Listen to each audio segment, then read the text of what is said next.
Salam, bugünkü dərsimiz dünya nəqliyyat coğrafiyası mövzusudur. İndi isə keçək dərsimizin izahına. Ümumiyyətlə, nəqliyyat coğrafiyası haqqında danışanda, nəqliyyat coğrafiyası özü iki istiqamətdə bölünür. Üç istiqamətdə bölünür. Hava nəqliyyatı, quru və su nəqliyyatı. Quru nəqliyyatına məsələn avtomobil, dəmir yolları, boru kəməri, bax bu əsas daxildir. Ondan sonra hava nəqliyyatı bilirsiniz, yəni hava nəqliyyatının tək odur. Bir də su nəqliyyatına göl, çay, dəniz nəqliyyat növləri də daxildir. Ümumiyyətlə, nəqliyyat coğrafiyasının haqqında məlumat versək, ümumi məlumat versək, həm istehsal, həm istehlak arasında əlaqələndirici rol oynayır. Yəni bir məhsulun istehsalı başqa bir belə deyək də, bu məhsulun istehsalı prosesindən istehsal olunur məhsul, sonra istehlakçıya çatdırılması bu nəqliyyat vasitəsilə aparılır. Nəqliyyatın ümumiyyətlə inkişafı elmi-texniki inkişaf dövründə və təbii şəraitdə təbii ki, bundan çox asılıdır. Yəni təbii şəraitdən həm də elmi-texniki inqilabdan, yəni inkişafdan çox asılıdır. Yəni yeni texnologiyalar, yeni maşınlar, yeni belə deyək, funksiyalı qurğular bu elmi-texniki inkişafın, inqilabın belə deyək, təsiri ilə yaranır və təbiətdə də, yəni məsələn, sən dəmir yolu çəkirsənsə, ada ölkəsinə dəmir yolu çəkmək alınmaz. Ondan sonra dağlıq ərazilərə dəmir yolu çəkmək olmaz axı. Ona görə yəni həm təbii şərait, həm də elmi-texniki inkişaf, inqilab buna təsir edir. Yəni bundan çox asılıdır nəqliyyatın inkişafı. Ümumiyyətlə elmi-texniki inkişaf dövründə, inqilab dövründə konteynerləşmə müasir dövrün ən böyük inkişafına təkan vermişdir. Yəni necə? Yəni hər hansı bir məhsulun iri qutularda, metal qutulara, konteynerlərə doldurulması və gəmilər vasitəsilə daşınılması daha çox təkan vermişdir. Yəni bu növ inkişafa, konteynerləşmə inkişafına təkan vermişdi bu son dövrlərdə. Elmi-texniki inqilab dövründə, ET dövründə. Və nəqliyyatın bayaq qeyd etdiyi 3 əsas növü, quru, su və hava nəqliyyat növləri var. Nəqliyyatın ümumiyyətlə belə deyək də, payında, yüklərin daşınmasında payında fikir versək, yük üzrə, bir də sərnişin üzrə payları var. Məsələn, yük üzrə ən çox yük daşıyan nəqliyyat növü dəniz nəqliyyatıdır, 62%-lə. Sonra digər dəmir yolu nəqliyyatıdır, 16%-lə. Sonra boru kəmər nəqliyyatıdır, maye belə deyək, xammalların daşınmasında neft, qaz və s. Boru kəmər nəqliyyatıdır, 11%. Sonra avtomobil nəqliyyatıdır, 8% və çay nəqliyyatıdır, bu da 3%-dir, cüzi bir miqdarda var. Sərnişin daşınmasında isə 71% avtomobil nəqliyyatıdır. Sonra burada deməli 15%-ə yaxın olacaq hava nəqliyyatıdır. Hava nəqliyyatı beynəlxalq daşımalarda da üstünlük təşkil edir. Sonra 10% dəmir yolu nəqliyyatıdır və 1%-ə yaxın da belə deyək də olacaq çay nəqliyyatı burada üstünlük təşkil eləyəcək. Deməli, yük daşımalarında ən çox hansı nəqliyyat növündən istifadə olunur? Dəniz nəqliyyatından, sərnişində isə avtomobil nəqliyyatından. İndi isə biz burada elə ilk avtomobil nəqliyyat növünə aid olan xüsusiyyətlərə baxaq. 20-ci əsrin nəqliyyatını adlanır. Yəni 20-ci əsrdə nəqliyyat yaranmış, yəni sürətlə inkişaf eləmişdi. 20-ci əsrin nəqliyyatıdır. Şəhər daxili, şəhər ətrafı sərnişinlərin daşınmasına görə birincidir.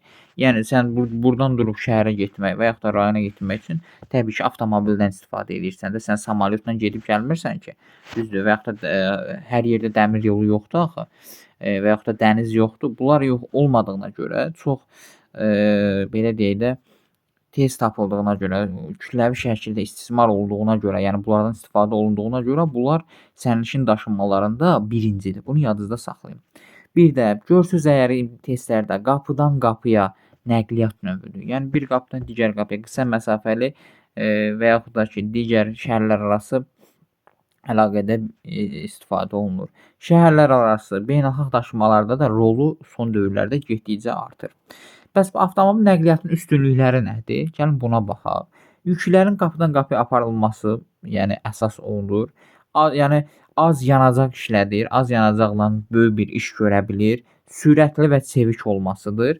Son dövrlərdə belə deyək də artıq yük daşımalarında da onun yükün daşımasının həcmi də artmışdır. Avtomobil nəqliyyatında iri belə deyək yük maşınları, iri belə deyək də çoxlu xammal daşıya biləcək nəhəng belə deyək avtomobillər də istehsal olunur. Asan idarə olunur. Sərnişinlərin daşınmasında daha rahatdır. Dağlıq ərazilərdə aparıcı nəqliyyat roludur. Yəni dağlıq ərazilərdə də aparıcı nəqliyyat növlərindən biridir. Bəs mənfi tərəfi nədir? Bu nəqliyyat növünə mənfi tərəf, yəni mənfi belə deyək də inkişafına mənfi təsir göstərən birinci relyef olar.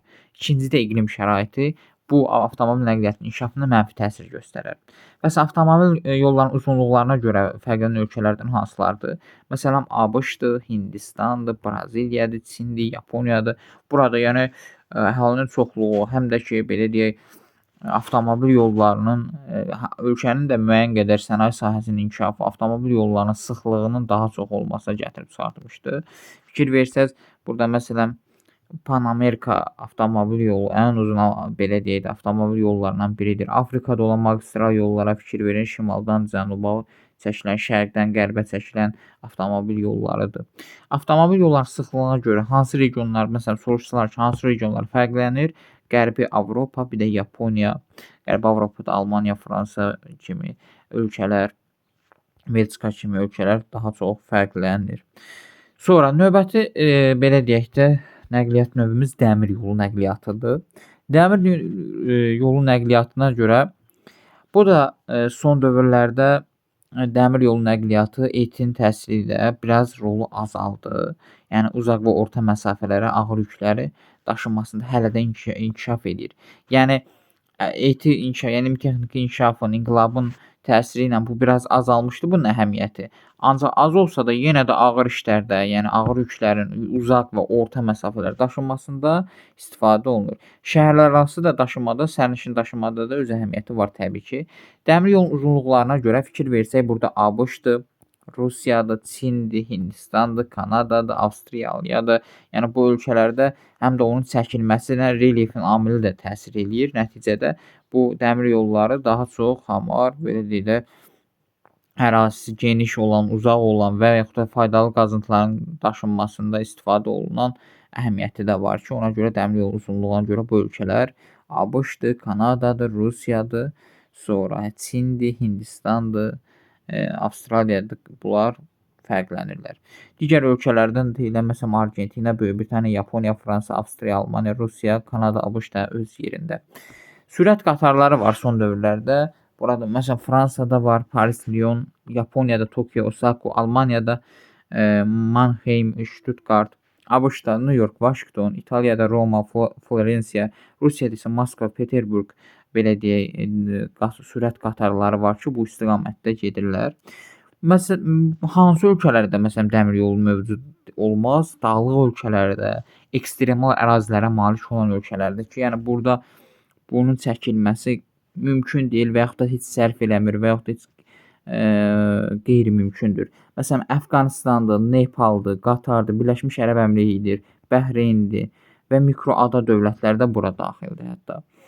İri miqyaslı layihələrdən məsələn İpək yolu var, İstanbuldan Bakıya, Bakıdan Daşkəndə və Pekinə doğru belə deyək gedən dəmir İpək yoludur. Burada da görürsüz İpək yolunun istiqamətin.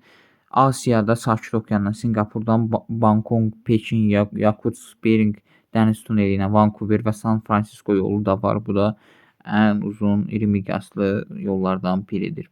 Sonra boru nəqliyyatına baxaq. Boru nəqliyyatı nədir? Əsasən daha çox neftli və qaz ixrac edən, neft və qazın sürətli şəkildə ixracı, istehsalı, bunların belə deyək də həm istehlakı, həm istehsal prosesi bir-birindən uzaq olduğu üçün bunlara artıq boru nəqliyyatının çəkilməsi vacib oldu və nəticədə boru nəqliyyatı inkişaf etməyə başladı. Ən uzun boru kəmər xətləri MDB ölkələrində, ABŞ-da, Kanadada, Yaxın Şərqdə, yəni Cənub-Qərbi Asiya ölkələrində, Şimali Afrikada, Meksikada və Venezuelada yerləşir. Aralıq dənizindən məsələn belə Əlcəzairdən İtaliyaya, Əlcəzairdən İspaniyaya qaz kəmərləri çəkilmişdi. Bu Keçən imtahana da düşmüşdü. Bu sualdan bunlara da diqqət edin. Əlcəzairdən İtaliya, Əlcəzairdən İspaniya qaz kəmərləri çəkilmişdir Aralıq dənizindən. Sonra dəniz nəqliyyatı deməli beynəlxalq yük daşımalarında biz də birinci baxımda dedik ki, liderdir. Bəs nə daşınır bu yüklərdə? Məsələn, neft daşınır, neft məhsulları, kömür, taxıl, filiz və s. daşınır. Konsentrat halında daşınır. Ticarətdə donanmada lider olan ölkələr var. Məsələn, Panama, Liberiya.